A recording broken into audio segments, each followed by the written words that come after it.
सो hi everyone, आज कुछ तमाम मुद्दों पर बात करते हैं जो कि absolute need of the hour है। हाल फिलहाल में ही मैंने देखा हमारे एक बहुत ही बड़े देश के न्यूज़ चैनल के मीडिया एंकर है अंजना ओम कश्यप, जिन्होंने ये बताया कि देश के जो स्टार टीचर्स हैं वो एक नंबर के फ्रॉड हैं।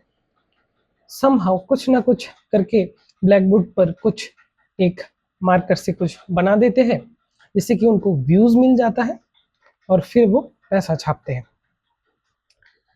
तो आप बताइए, आखिरकार इंडिया का जो पोजीशन है प्रेस फ्रीडम इंडेक्स में वो कहाँ पर है?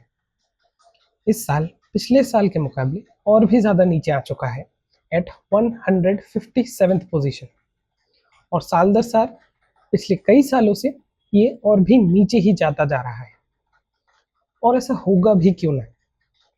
आप ये कुछ क्लिपिंग्स देख लीजिए। और प्रधानमंत्री मोदी ने भारत की इसी परंपरा को आगे बढ़ाया है और इटली की प्रधानमंत्री जॉर्जिया मेलोनी को मेलोडी टॉफी का एक पैकेट आज उन्होंने अपनी इटली यात्रा के दौरान गिफ्ट किया। ये है हालत हमारे देश में आज जो नेशनल लेवल की मीडिया है उसकी।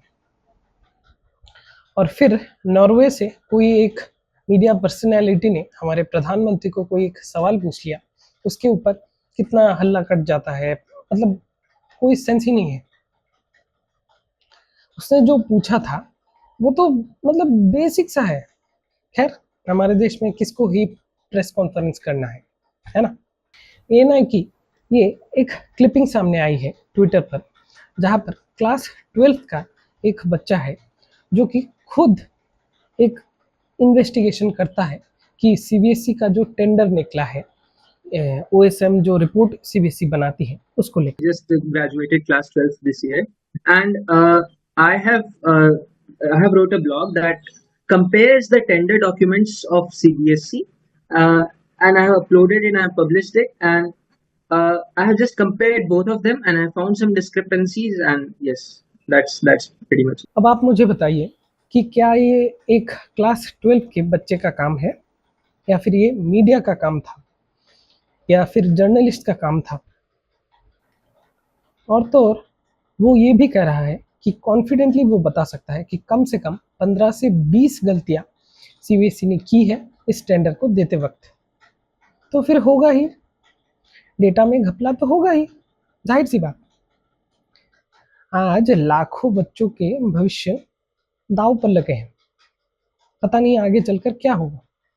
उनके मार्क्स में, इनफैक्ट उनकी कॉपी चेकिंग में कितनी सच्चाई है वो तो भगवान जाने, क्योंकि टीचर को तो ठीक ठाक से उनकी कॉपी का जो पीडीएफ है या इमेज है, जो भी जिस भी फॉर्मेट में उनको आना है वो तो मिला ही नहीं। और तो और वेदांत जैसे एक आध लड़के जो कि मतलब अपना सच्चाई मीडिया पर डालना चाहते हैं, सोशल मीडिया पर उसने ट्वीट करके डाला था, उसको पाकिस्तानी घोषित कर दिया उसको पाकिस्तानी घोषित कर दिया है हमारे नेशनल मीडिया ने। सो ये जो फियाशियो है वो अक्रॉस द बोर्ड सिमिलर है लगभग हर किसी एग्जाम के लिए, चाहे वो नीट हो, एसएससी का जीडी हो, या एसएससी का सीजीएल हो।